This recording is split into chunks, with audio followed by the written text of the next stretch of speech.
This video is brought to you by patreon.com/worsttake. Get access to exclusive live streams and Discord servers, on-screen shoutouts, and early access to some videos when you join now. Help make sure that we can continue to make content like this by supporting the Patreon. Links are in the description down below.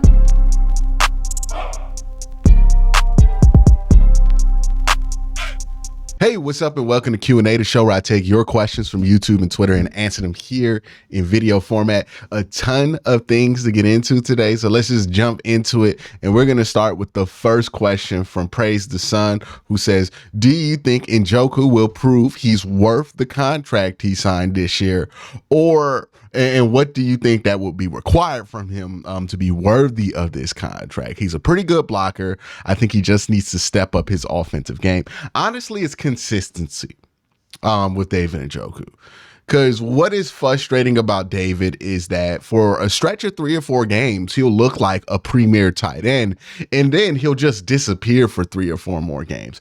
I would rather if he gave us just a whole season of decent, like pretty good to decent, instead of like disappearing in a way, because that makes it harder to rely on David Njoku.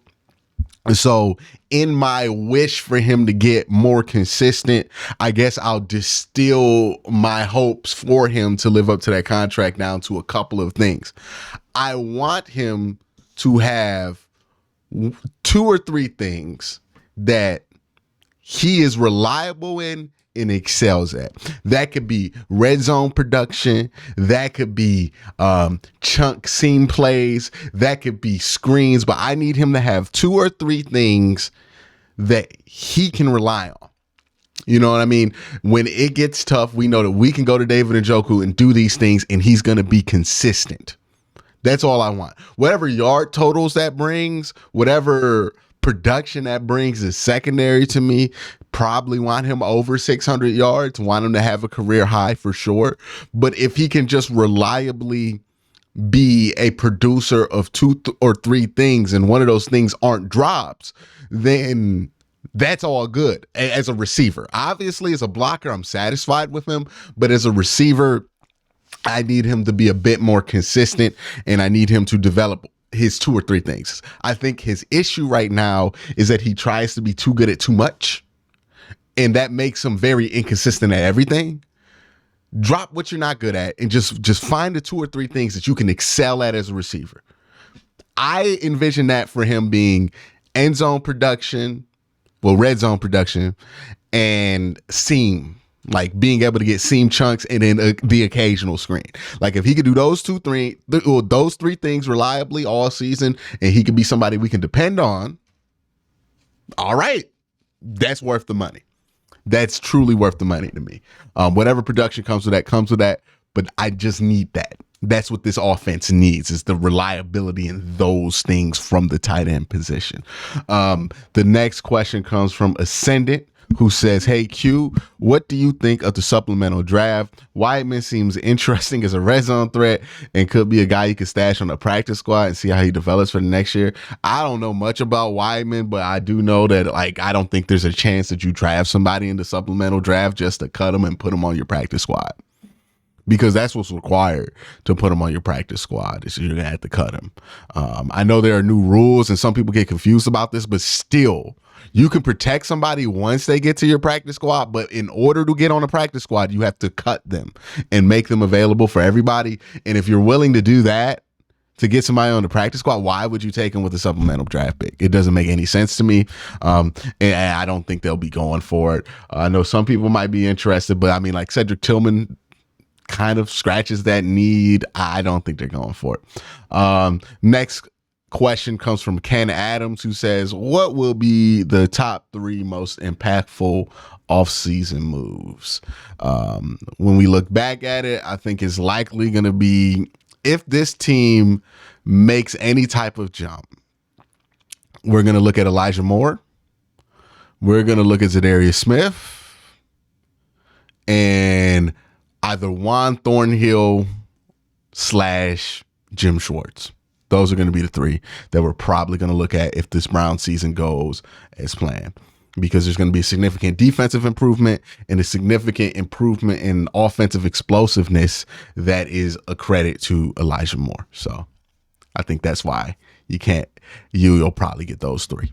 Mike Burkholder with this question says, hey, Q, when we signed Agbo, do you think AB was set at defensive end and Smith fell into her lap, or was he always going to pursue a higher caliber defensive end with Miles? Other no. I don't think Double O was ever brought to this team. And I remember taking flack when I said this earlier in the year. I don't think he was ever brought to this team to be the opposite guy next to Myles Garrett. I always felt like he was there to fill a role that they tried to have Chase Winovich fill last year. It did not work out.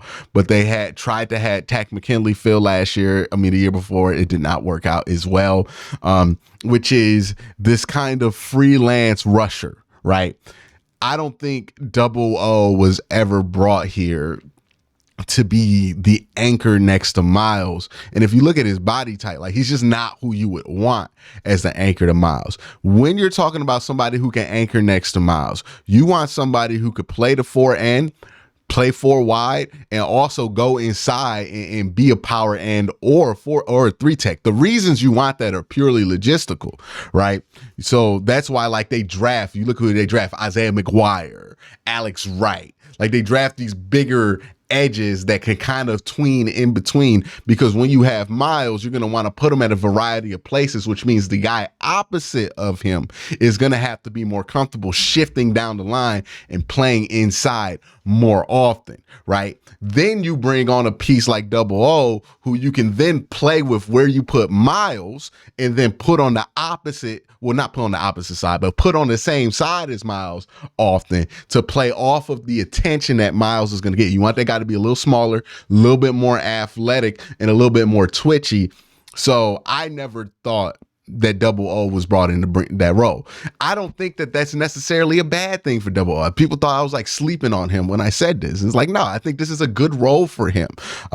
Defensive line positions, like the starters aren't just the guys that you see on the depth chart. The starters are when you look at the snap count and who is leading the defense in snap count, especially on third down. And the fact is that Obo has a role that will put him on the field on third down. So yeah, I think that's what the original role was. I know some people believe he could develop into an anchor next to Myles. I don't think he's the body type that they're looking for that, for various logistical reasons. Next question comes from Jacob, who says, hey, Q, Chubb is the third all-time in yards per carry amongst running backs, and he is at 5.2. The all-time leader is Marion Motley at 5.7. Do you think Chubb has any chance of breaking that mark? Now that Watson is in full force, teams are going to respect our passing game, or do you think no, he's tapped out at 5.2. He's tapped out at 5.2. And also, in order to get past 5.2, you have to like average like 6.5 yards per carry in order to get to that point, or something like that, to raise your career average. Given that he's already played like 4 years of football, it's just not happening. It's not happening. I like Nick Chubb as much as anybody, but he's probably tapped out at 5.2. If not, it's probably going down the longer his career goes, which is fine. The peak that he's had, or not even the peak, the 4 year run that he's had so far is pretty crazy. So it would be hard. His story is kind of already wrote. He can add to it if he has an even better year this year. He might, but I don't know if he has like 6 or 7 yards to carry. That might be a little crazy, but it's possible, I guess. The next question says, hey, Q, do you think that given time we have Hunt anymore, the Browns will use more empty backfield looks and have an extra wide receiver, or use Ford in order to give Chubb breaks? I do not think we use more as much as running back is a running back, except maybe on just sweeps and routes out the backfield. Thanks for taking my question. No, nobody thinks we're going to use more as a running back. Like, we're lining him back out there, but nobody thinks he's actually taking carries. Nobody who's serious actually think he's going to take like more than like maybe 10 carries a season. Like, no. I mean, you're going to see empty. You're going to see 11. It's not going to be that different. It's really not. Like, you're going to see the same formations you've always seen. Maybe no like 12 or anything like, well, no, you're still going to see 12. Maybe no 13 or whatever. But like, even then on short yardage, you're going to see that. So yeah, again, with Hunt not being back, that just means that there's going to be more of a role for Nick Chubb.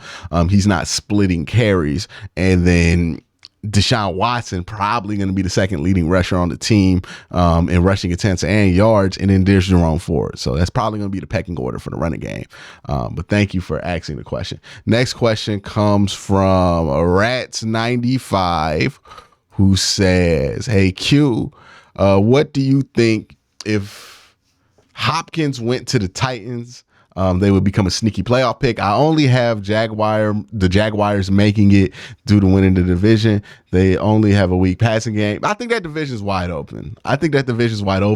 But the Titans just don't have a quarterback right now. Ryan Tannehill's at that point to where quarterbacks of his caliber tend to have a massive fall off once they hit 33, 34, 35. So I'm not expecting much out of him. And then he's been injured too. Then you look behind him, you have Malik Willis, who just didn't look ready at all. Then you look behind him and you have Will Levis, who I'm not a big fan of. The quarterback play is like, I'm not high on Trevor Lawrence, but the quarterback play for the Titans, I think, is in a terrible situation. I think if I were betting, it would probably be either the Colts in a kind of a surprise year and the Jaguars, right? Because those are really the two teams that I think have the potential at quarterback to really be consistent all year. I just don't think the Titans are going to have consistent enough quarterback play to be able to be a serious division threat.